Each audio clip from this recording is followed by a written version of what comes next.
warahmatullahi wabarakatuh. Perkenalkan, saya Preti Sinta, NIM 602022019005, Prodi Ekonomi Syariah Kelompok 1 semester 6. Di video kali ini, saya akan membahas tentang modifikasi pengelolaan risiko pembiayaan pada lembaga keuangan syariah. Adapun materi yang akan saya jelaskan, yang pertama pembiayaan keuangan syariah, yang kedua tagihan keuangan syariah, yang ketiga modifikasi pembiayaan keuangan syariah, yang keempat kinerja pembiayaan modal kerja pada lembaga keuangan syariah, dan yang kelima risiko dalam keuangan syariah. Itulah tadi materi yang akan saya jelaskan pada video kali ini. Sebelum mengenal lebih jauh mengenai pembiayaan keuangan syariah, adapun definisi dari pembiayaan keuangan syariah, yaitu penyediaan uang atau tagihan yang dipersamakan dengan itu berdasarkan persetujuan atau kesepakatan antara lembaga keuangan syariah dengan pihak yang dibiayai untuk mengembalikan uang atau tagihan tersebut setelah jangka waktu tertentu dengan imbalan yang ditetapkan sebelumnya. Materi selanjutnya mengenai tagihan dalam keuangan syariah. Yang pertama, transaksi bagi hasil dalam bentuk mudharabah dan musyarakah. Adapun definisi dari mudharabah yaitu akad kerjasama antara pemilik modal, sahibul mal dengan pelaku usaha, mudharib yang memiliki kemampuan dalam mengelola bisnis secara produktif dan halal. Sedangkan definisi dari musyarakah yaitu bentuk umum dari usaha kemitraan yang di dalamnya terdapat bagi hasil di mana dua pihak atau lebih menggabungkan modal atau tenaga dalam melakukan usaha dengan proporsi pembagian profit sesuai porsi tanggung jawabnya. Adapun perbedaan yang esensial dari musyarakah dan mudharabah terletak pada besarnya kontribusi atas manajemen dan keuangan atau salah satu di antara itu. Dalam mudharabah sendiri, modal hanya berasal dari satu pihak, sedangkan dalam musyarakah, modal berasal dari dua pihak atau lebih. Yang kedua, transaksi sewa-menyewa dalam bentuk ijarah atau sewa-beli dalam bentuk ijarah mutahiyah bitamlik. Ijarah adalah akad pemindahan hak guna atau manfaat atas suatu aset dalam waktu tertentu dengan pembayaran sewa atau yang disebut dengan ujrah tanpa diikuti dengan pemindahan kepemilikan aset itu sendiri. Sedangkan ijarah mutahiyah bitamlik adalah ijarah dengan wa'ad perpindahan kepemilikan objek ijarah pada saat tertentu. Yang ketiga, transaksi jual beli dalam bentuk piutang, murabahah, salam, dan istisna. Adapun pengertian dari murabahah, salam, dan istisna, murabahah merupakan akad jual beli barang pada harga asal dengan penambahan keuntungan yang telah disepakati, sedangkan salam merupakan pembelian barang yang diserahkan di kemudian hari dengan pembayaran di muka. Sedangkan istisna merupakan kontrak antara penjual dan pembeli. Yang keempat yaitu transaksi pinjam-meminjam dalam bentuk piutang KAR. Adapun definisi dari KAR adalah penyediaan dana atau tagihan yang dapat dipersamakan dengan itu berdasarkan persetujuan atau kesepakatan antara peminjam dan pihak yang meminjamkan yang mewajibkan peminjam melunasi hutangnya setelah jangka waktu tertentu. Yang kelima, transaksi sewa-menyewa jasa dalam bentuk ijarah untuk transaksi multijasa. Materi selanjutnya mengenai pembiayaan modal kerja keuangan syariah. Adapun definisi dari pembiayaan modal kerja keuangan syariah yaitu pembiayaan jangka pendek yang diberikan kepada perusahaan untuk membiayai kebutuhan modal kerja usahanya berdasarkan prinsip-prinsip syariah. Adapun jangka waktu pembiayaan modal kerja di lembaga keuangan syariah maksimal 1 tahun dan dapat diperpanjang sesuai dengan kebutuhan. Materi selanjutnya yaitu modifikasi pembiayaan modal kerja pada lembaga keuangan syariah. Yang pertama, alat likuid. Yang kedua, piutang dagang. Adapun definisi dari piutang dagang itu sendiri merupakan uang yang harus dibayarkan kepada perusahaan untuk barang atau jasa yang dikirim atau digunakan tetapi belum dibayar oleh pelanggan. Piutang dagang sendiri dicatat di neraca sebagai aset lancar.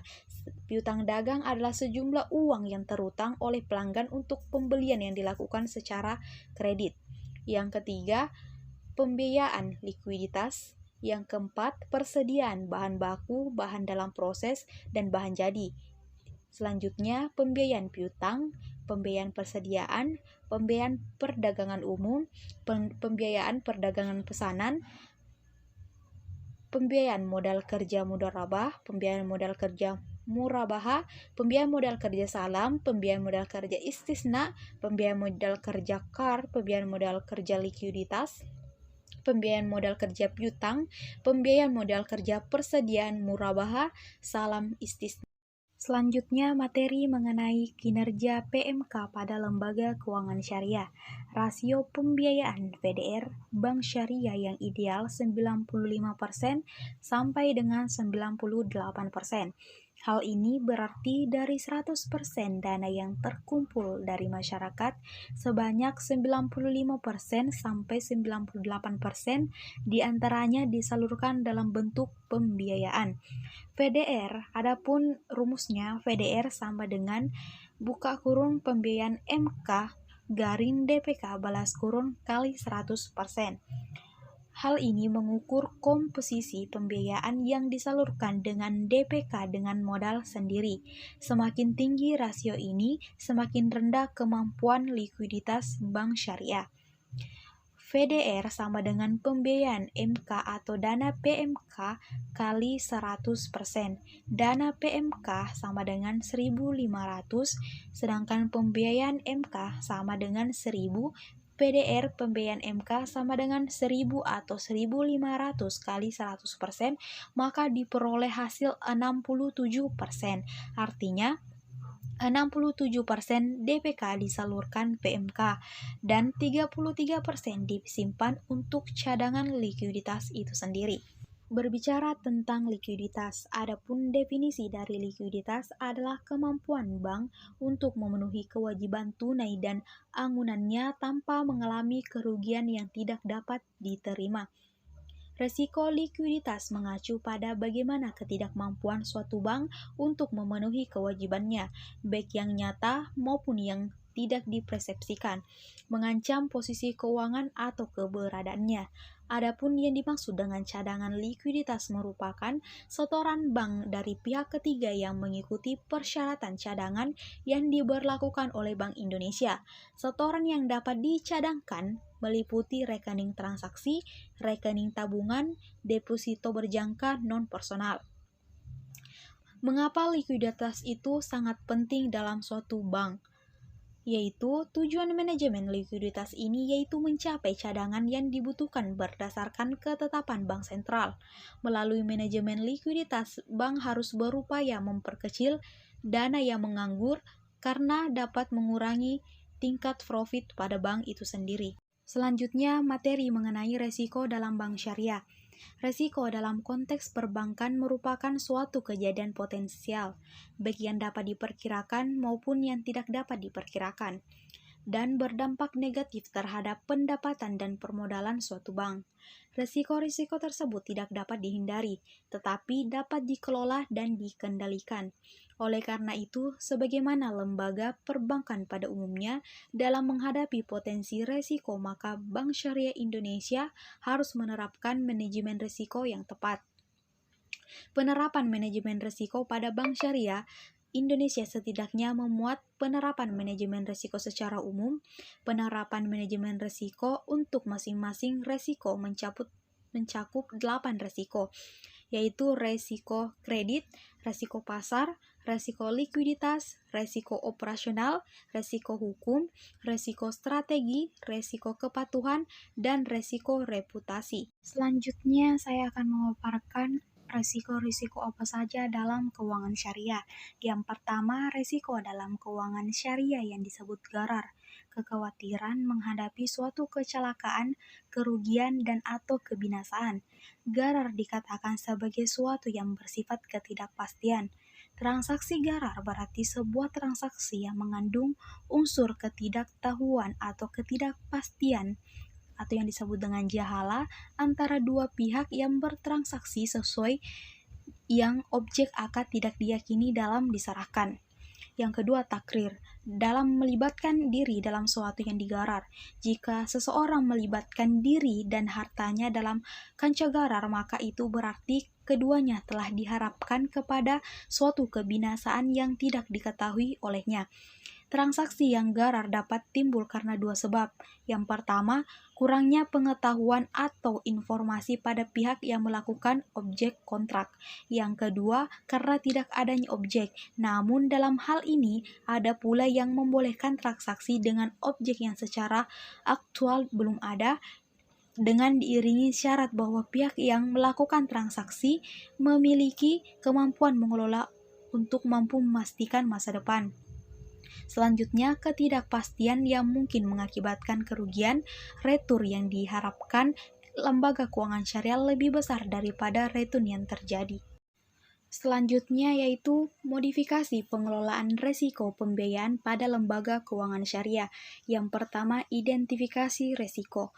Identifikasi resiko merupakan suatu proses yang secara sistematis dan terus-menerus dilakukan untuk mengidentifikasi kemungkinan timbulnya resiko atau kerugian terhadap kekayaan, hutang, dan personil perusahaan.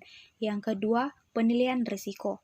Penilaian risiko merupakan proses yang dilakukan oleh suatu instansi atau organisasi dan merupakan bagian yang terintegral dalam proses pengelolaan risiko dalam pengambilan keputusan risiko dengan melakukan tahap identifikasi risiko, analisis risiko, dan evaluasi risiko. Adapun 5 tahap langkah-langkah melakukan risk assessment. Yang pertama itu identifikasi bahaya, yang kedua tentukan siapa yang mungkin terkena bahaya, yang ketiga evaluasi resiko dan buat keputusan berdasarkan pengukuran pengendalian, yang keempat catat temuan Anda, dan yang kelima adalah tinjauan kembali penilaian Anda dan update ketika diperlukan. Yang ketiga, rencana penanggulangan, dan yang keempat, monitoring dan evaluasi. Adapun definisi dari monitoring dan evaluasi merupakan dua kegiatan terpadu dalam rangka pengendalian suatu program. Meskipun merupakan suatu kesatuan kegiatan, monitoring dan evaluasi memiliki fokus yang berbeda satu sama lain.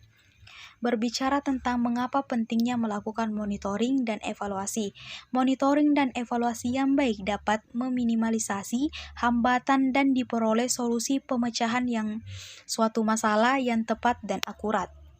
Adapun langkah-langkah melaksanakan monitoring, yang pertama penentuan tujuan, yang kedua penentuan target atau kelompok sasaran, yang ketiga penentuan perencanaan kerja, yang keempat penentuan kriteria monitoring dan evaluasi yang dipakai, yang kelima pengumpulan data, yang keenam analisis data, dan yang ketujuh penulisan kesimpulan dan rekomendasi.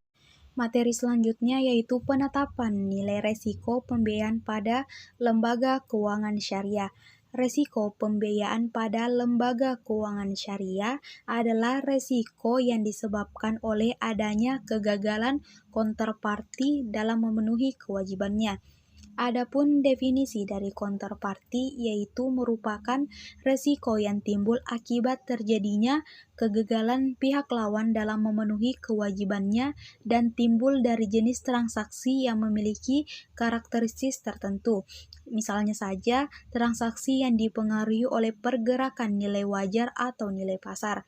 Mitra pengimbang atau lebih sering dikenal dengan istilah counterparty adalah suatu istilah yang digunakan dalam bidang hukum dan keuangan yang artinya pihak dalam kontrak atau kadang juga merujuk pada pihak lawan. Setiap orang yang cakap hukum atau badan hukum dapat menjadi mitra pengimbang. Yang kedua, resiko pembiayaan pada lembaga keuangan syariah adalah resiko pembiayaan dapat diketahui dengan menggunakan rasio pembiayaan bermasalah atau non-performing financing.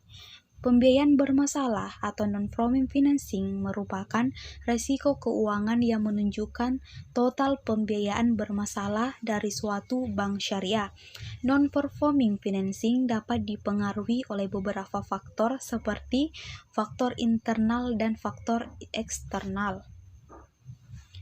Berbicara tentang pembiayaan bermasalah, yang mengenai pembiayaan bermasalah itu apa saja? Pembiayaan yang termasuk dalam kategori pembiayaan bermasalah adalah pembiayaan kurang lancar atau yang disebut dengan substandard, pembiayaan yang diragukan, dan pembiayaan macet atau yang disebut dengan loss.